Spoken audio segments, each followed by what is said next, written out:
Everyone, welcome to part 125 of me answering your Percy Jackson questions. If you haven't seen this series before and you want to know how to ask me questions, check the description of this video. It tells you everything you need to know about how to ask me questions, how I'm going to answer those questions.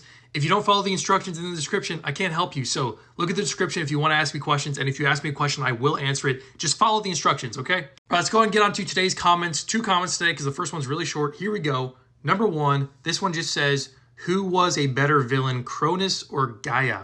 I actually find it kind of funny that both of the spellings in this comment are like not how it's actually spelled in the books. Maybe it's spelled differently in other countries, so I mean that could be the case here. I don't know, but it's not spelled that way in the USA versions of the books which I read. Honestly, guys, I have to say Kronos because it just seemed like the Percy Jackson series is almost a perfect series. Like it might be a perfect series.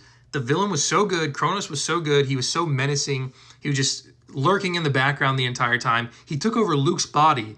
Luke, who was already a villain, and then he took over Luke's body, and then Luke he was resentful at the end because he didn't want Kronos in his body, so he killed Kronos. But like seriously, Kronos is a great villain, and I mean that was the best villain to have in the first series because Kronos obviously got chopped to pieces by his kids, and so him coming back from the dead, him coming back from Tartarus, being the villain in this series, it was just a great choice. All right, now let's move into the second comment of the day. This person says, I just have one question.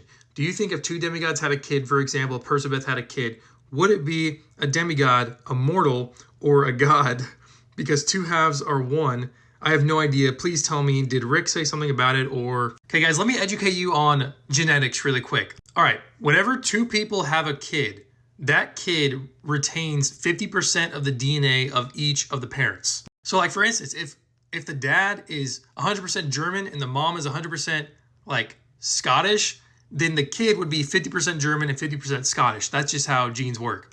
I think the same goes for demigods and whatnot, because when 100% God and 100% mortal have a child, they are half God and half mortal, 50% of each, which makes sense based on genes. So if 2 demigods who are both 50% God and 50% mortal, if 2 demigods had a kid, that kid would still be 50% God and 50% mortal. Let's take Perciveth, for example. If Perciveth had a kid, that kid would be 25% Poseidon because Percy's 50% Poseidon. So he'd be 25% Poseidon. He'd be 25% Athena because Annabeth is 50% Athena. And then the kid would be 50% mortal since Percy and Annabeth are both 50% mortal and they both pass down 25%. So in terms of genetics, the kid of 2 demigods would still be a demigod. They'd still be half God, but they'd just be 25% of 2 gods. And I would like to believe that the kid would have powers from both Poseidon and Athena, just maybe watered down versions of Percy and Annabeth's powers. But yeah, that would be really cool. All right, yeah, I think that answers all of today's questions. Go ahead and let me know in the comment section what you thought of my answers. If you have different answers for any of those questions, let me know those as well. And I'll see you tomorrow for part 126 of me answering your Percy Jackson questions.